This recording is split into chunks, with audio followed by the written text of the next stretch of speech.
जय हिंद साथियों, कैसे हैं आप सभी। आशा करते हैं साथियों आप सभी अच्छे होंगे और आपकी पढ़ाई भी एकदम बहुत अच्छे तरीके से चल रही होगी। साथियों आशा करते हैं आप सभी की दीपावली बहुत ही अच्छे ढंग से बीती होगी। और अब आप लोग अब दीपावली बिताने के बाद अब आप लोग अपनी पढ़ाई को निरंतर कर दीजिए, क्योंकि साथियों आपको दीपावली एक दिन ऐसी मनानी है। जब आप एक सिलेक्शन लेके आप दीपावली मनाएंगे तो उस दिन की बात ही अलग कुछ होगी। तो इसी प्रयास के साथ आप लोग पढ़ते रहिए, मेहनत करते रहिए, आपका सिलेक्शन निश्चित होगा। तो साथियों आज का जो टॉपिक होने वाला है वो हिंदी का जो पेपर नंबर 1 होता है साथियों, जो कि 2 पुस्तक से प्रश्न पूछा जाता है, एक क्षितिज भाग 2, एक कृतिका भाग 2। तो आज का जो टॉपिक होने वाला है वो क्षितिज भाग 2 के काव्यखंड से है। साथियों पहला पाठ है, पाठ का नाम है पद, ठीक है, सूरदास के पद। और जो कवि हैं वो सूरदास जी हैं, ठीक है। तो चलिए हम काव्य की ओर बढ़ते हैं। साथियों पहले कवि का परिचय जान लेते हैं। सूरदास जी का जो जीवन परिचय है थोड़ा सा शॉर्ट में समझेंगे, उसके बाद हम काव्य की ओर बढ़ेंगे। जो 4 पद हैं उन चारों पदों के बारे में व्याख्या समझेंगे साथियों। महाकवि सूरदास हिंदी की कृष्ण भक्ति शाखा के सबसे प्रथम एवं सर्वोत्तम कवि हैं। सूरदास पहले भक्त एवं बाद में कवि हैं साथियों। भक्ति की सूरदास जैसी तन्मयता अन्य कवित्वों में मिलना दुर्लभ है। सूरदास ने अपने बचपन की आंखें दिल्ली के निकट सीही नामक गांव में सन 1478 में खोली। सूरदास जन्मांध थे, परंतु उनकी काव्य की सरलता एवं मधुरता को निहार कर उनके जन्मांध होने में शंका होती है। सन 1583 ईस्वी के लगभग वे मृत्यु की गोद में सो गए। साथियों उनका जो प्रमुख कार्य था, उन्होंने सूरसागर, साहित्य लहरी और सूर सरावली, जो इम्पोर्टेंट उनके ग्रंथ हैं, इन ग्रंथों की रचना करते हैं, ठीक है। और साथियों अब हम बढ़ते हैं पद की ओर। जो पहला पद है सूरदास जी का, जो पहला पद है, हम उस पद की ओर बढ़ते हैं साथियों। फिर इसके बाद हम इसकी व्याख्या समझेंगे। ऊधो तुम हो अति बड़भागी, अपरस रहत स्नेह तगात तय, नागिन मन अनुरागी, पुरैनी पात्र रहत जल भीतर, तारस देह न दागी, ज्यो जल माह तेल की गागरी, बूंद न ताको लागी, प्रीति नदी में पाऊं न बोरियो, दृष्टि न रूप परागी, सूरदास अबला हम भोरी, गुर चाटी क्यों पागी। तो ये था साथियों पहला पद। अब इस पहले पद की हम व्याख्या समझेंगे कि इस पहले पद में कहा क्या गया है। तो साथियों देखिए, उपरोक्त पंक्तियों में गोपियां उद्धव को व्यंग करते हुए कहती हैं कि तुम बहुत भाग्यशाली हो। उद्धव को कहती हैं कि तुम बहुत भाग्यशाली हो जो किसी के प्रेम में नहीं पड़े, अर्थात तुमने कृष्ण से प्रेम नहीं किया। तुम्हारी दशा कमल के पत्ते के समान है, जो हमेशा जल में रहकर भी उसमें डूबता नहीं है, और तेल के मटके जैसी भी है, जो पानी के संपर्क में आकर भी पानी से खुद को अलग रखता है। यही कारण है कि गोपियां उद्धव को भाग्यशाली समझती हैं, जो कृष्ण के पास रहकर भी उनके प्रेम और स्नेह से वंचित है, और उद्धव कृष्ण रूपी प्रेम की नदी के साथ रहते हुए भी उसमें स्नान करने की बात तो दूर, उस पर तो श्री कृष्ण प्रेम की एक छींट भी नहीं पड़ी। गोपियां खुद को अभागी नारी समझती हैं, क्योंकि वह पूरी तरह कृष्ण के प्रेम में पड़ चुकी हैं।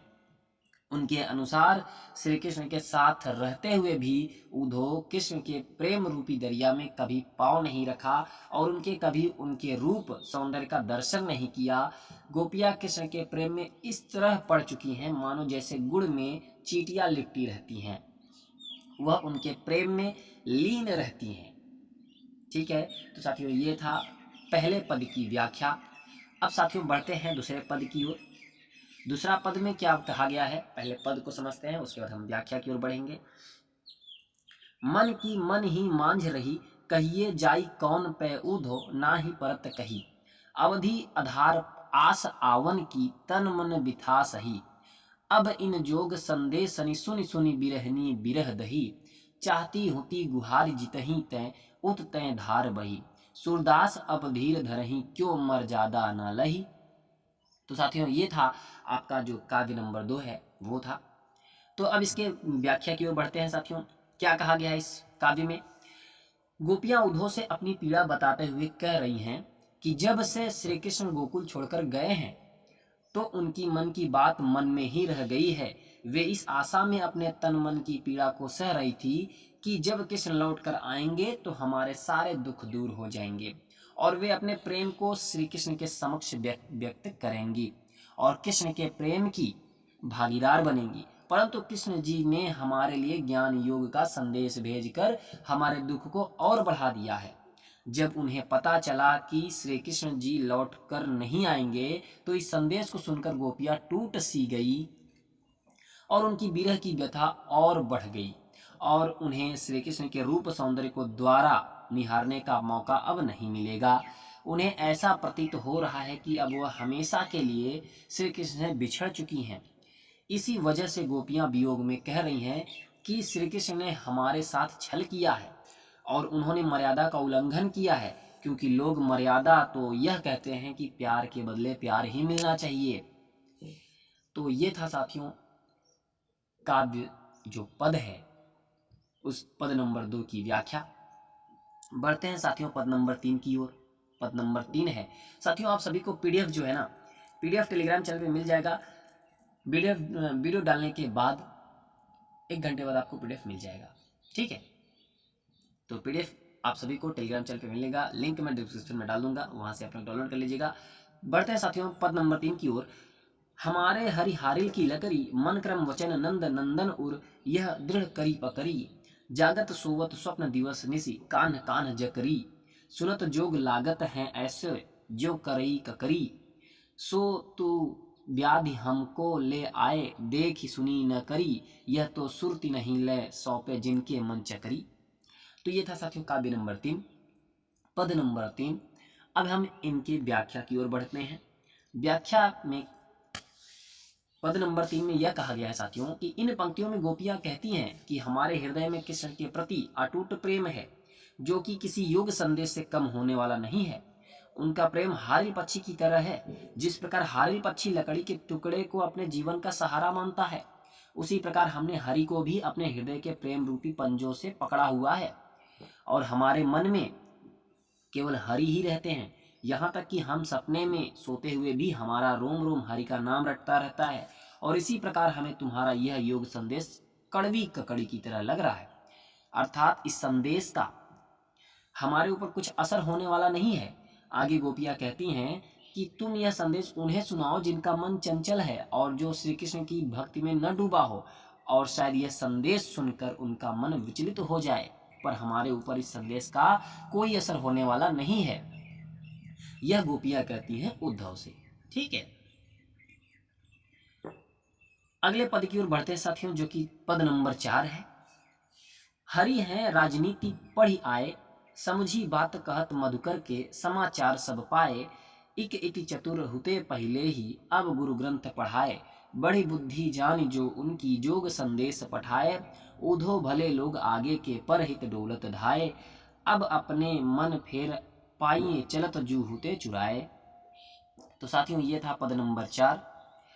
ते क्यों अनिति करे आपुन जे और अनिति छुड़ाए राज धर्म तो यह सूर जो प्रजा न जाहि सताए। ठीक है साथियों, ये था पद नंबर 4। अब हम इसकी व्याख्या समझेंगे। और साथियों इसके बाद जो चारों पद थे, सूरदास के जो पद थे, पद नाम का चैप्टर था, ये कंप्लीट हो जाएगा। उसके बाद हम दूसरे चैप्टर की ओर बढ़ेंगे अगले दिन, ठीक है।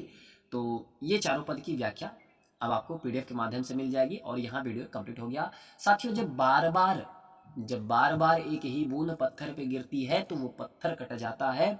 उसी प्रकार आप जब बार बार किसी चीज को अध्ययन करेंगे तो वो चीज आपकी हो जाएगी। कहने का मतलब वो आपको याद हो जाएगा, आप उसको भूलेंगे नहीं, आप भी उस पे विजय प्राप्त कर पाएंगे। ठीक है, जैसे वो बूंद पत्थर पे गिरती गिरती पत्थर को काट देती है, पत्थर पर विजय पा जाती है, पत्थर में गड्ढा कर देती है, उसी तरीके से आप भी इस चैप्टर में विजय प्राप्त पा जाएंगे। ठीक है, तो चलिए व्याख्या की ओर बढ़ते हैं।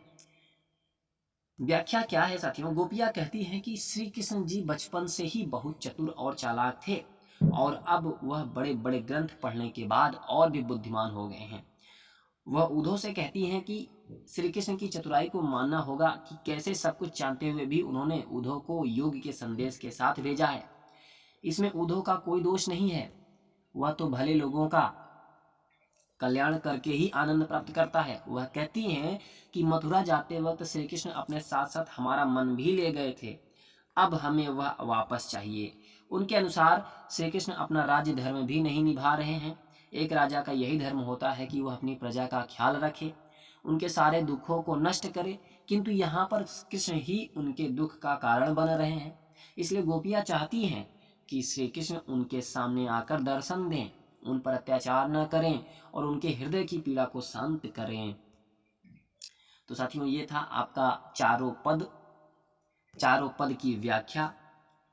तो साथियों कैसी लगी यह वीडियो जरूर बताएगा। वीडियो पसंद आई तो एक लाइक और चैनल को सब्सक्राइब जरूर करेगा और अपने साथियों तक शेयर जरूर करेगा। पीडीएफ साथियों आप सभी को टेलीग्राम चैनल पे मिल जाएगा, लिंक मैं डिस्क्रिप्शन में डाल दूंगा, वहां से आप लोग डाउनलोड करके पीडीएफ के माध्यम से आसानी से पढ़ाई कर सकते हैं।